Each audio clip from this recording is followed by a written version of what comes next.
എന്താ ചേട്ടന്റെ മുഖത്തൊരു കുണ്ടിതം? അത് ഞാന് അവല് ടാബ്ലറ്റ് കഴിച്ചതാ. അവള് ടാബ്ലറ്റ് കഴിച്ചതിന് ചേട്ടൻ എന്തിനാ കുണ്ടിതം? ആരാടി നിന്റെ ഗ്രൂമർ? എന്റെ അച്ഛനാ. കൊറേ തമാശ പറയാ അച്ഛൻ. വാരി അങ്ങ് പൊതിഞ്ഞു വെച്ചേക്ക. എന്ത്? ചളി. ലൈറ്റ് ഓഫ് ആക്കാം. നിനക്ക് നാണോ മാനോ ഇല്ലേ? ആ, നാണുമാവന്റെ കാര്യം പറഞ്ഞപ്പോഴാ കല്യാണത്തിന് വന്നിരുന്നല്ലോ. അല്ല, ചേട്ടന്റെ ഒരു അമ്മാവനില്ലേ? അമ്മാവൻ എന്താ നമ്മുടെ കല്യാണത്തിന് വരാഞ്ഞേ? അമ്മാവന്റെ തേങ്ങ. തേങ്ങ കച്ചവടക്കാരനാ.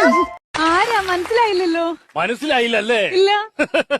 3 ക്ലൂ തരാം. മൂക്കള വരാവുന്നു. 3 ക്ലൂ തരാം. അതാ ക്ലൂ 1, തിരുവനന്തപുരം വർഷം 1980. കൊല്ല വർഷമൊന്നുമില്ലയോ? അങ്ങനെ എപ്പോഴും കൊല്ലം മാത്രം അങ്ങ് സൂഹിക്കണ്ട. ഇടയ്ക്ക് ഞങ്ങൾ തിരുവനന്തപുരം കൂടെ ഒന്ന് സൂഹിക്കട്ടെ. ക്ലൂ 2, നല്ലൊരു പുതപ്പെടുത്ത് പോച്ചാ മതി. അതിന് കുളിരുണ്ടെന്ന് പറഞ്ഞു. ക്ലൂ 2, പറ. നിറവയറോടെ ഒരു ഗർഭിണി. പിന്നെ പറച്ചിൽ കേട്ടാത്തൊന്നും ഇപ്പൊ ഉള്ളതല്ല 6 പാക്കോടുള്ള ഗർഭിണിയാണ്. 2007 ഞങ്ങളുടെ കല്യാണം കഴിഞ്ഞ 7 വർഷമായിട്ട് എവിടെ പോയിരുന്നോ താൻ? ജീവിതത്തിൽ ഏകയുടെ സ്ഥാനം അറിയോ തനിക്ക്? ജീവിതത്തിൽ ഏകയുടെ സ്ഥാനം അറിയോ? എന്ത് ജോലി തിരക്കുണ്ടെങ്കിലും നമ്മൾ ഏകയ്ക്ക് സമയം കണ്ടെത്തണോ? എന്റെ ഭാര്യ പിണങ്ങിപ്പോയതോ? പിണങ്ങിപ്പോയി. ഇത് കാരണം അറിയാവോ? ഏകയ്ക്ക് വിദേശ രാജ്യങ്ങളിൽ ഏകയ്ക്ക് ഒരു ഇതുമില്ല. അവരുടെ ജീവിതത്തിൽ പ്രധാനം ഏകയാ. അറിയോ? പ്രധാനം ഏകയാ. അത് കണ്ടാണ് നമ്മൾ ഓരോ മലയാളികളും പഠിക്കേണ്ടത്. ലോകത്തിലെ 90% ആൾക്കാരും കാണുന്ന കളി ഏതാണെന്ന് നിനക്കറിയാമോ? എനിക്കറിയാം. നിങ്ങൾ എന്നെ വിളത്തോണ്ടാ ഞാൻ പോവാത്തത്. അന്ന് ഏത് കളിയാ? കൈകൊട്ടി കളി.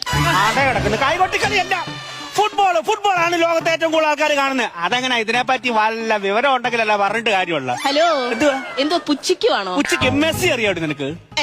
നല്ല മധുരം. അത് ലെസ്സി. എന്റെ ദൈവമേ, സത്യം പറഞ്ഞ ഫ്രാൻസിലെ എംബാപ്പയുടെ കാര്യം ചോദിക്കണമെന്നുണ്ട്. ഇവള് പറയും പന്തളത്തെ ഇവിടെ അപ്പാപ്പനാണ്, അതുകൊണ്ടാണ് ഞാൻ ചോദിക്കാത്തത്. അയ്യോ, ഭയങ്കര വിവരം. നിന്നൊന്നും പറഞ്ഞ കാര്യമില്ല. നിങ്ങൾ അങ്ങനെ തന്നെ കൊച്ചാക്കൊന്നും വേണം. അതൊക്കെ എന്റെ അച്ഛൻ. അയ്യോ, എന്റെ അച്ഛൻ എന്തോ ഫുട്ബോൾ കളിയാന്നറിയാവോ? ഇപ്പഴും വേണമെന്ന് വെച്ചാ കളിക്കുക. അച്ഛൻ വേണ്ടാന്ന് വെച്ചിട്ടാ. ശരിയാ.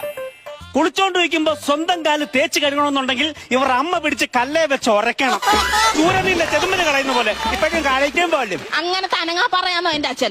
അങ്ങനാണോ പറഞ്ഞു വരുന്നത്? അയ്യോ, എന്റെ അച്ഛൻ അറിയപ്പെടുന്ന ഒരു ഫുട്ബോൾ കളിക്കാരനായിരുന്നു. ഒരു ഓണ സമയത്ത് എനിക്ക് ഇപ്പോഴും ഓർമ്മയുണ്ട്. എന്റെ അച്ഛനൊരു സിസർ കട്ട്. ആ നാട്ടുകാർ മൊത്തം അച്ഛൻ ഇങ്ങനെ ചുറ്റിന് പിടിച്ചേക്കുവായിരുന്നു. അറിയാവോ? അത് സിസർ കട്ട് അടിച്ചോണ്ടല്ല, അപ്പുറത്തെ മാടക്കടയിൽ നിന്ന് സിസർ കട്ടെടുത്തോണ്ടാ നാട്ടുകാർ വട്ടം കൂടി പിടി. ചേച്ചിയുടെ ഗ്യാസ് ഒന്ന് മാറ്റിത്താടാ. അതിന് എന്നെ വിളിക്കേണ്ട കാര്യമുണ്ടോ? 2 വെളുത്തുള്ളി ചവച്ചരച്ച് ഇറക്കിയാ പോരെ, അത് മാറിക്കോളും. അതിനുള്ള മെഡിക്കൽ സ്റ്റോറിൽ ചെന്ന് മരുന്ന് കിട്ടും. ജെറുസലേം വാങ്ങിച്ച് അടിച്ചാൽ മതി.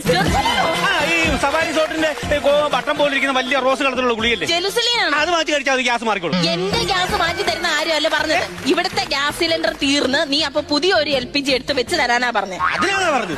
ചേട്ടൻ ഇന്ന് വരുവാ.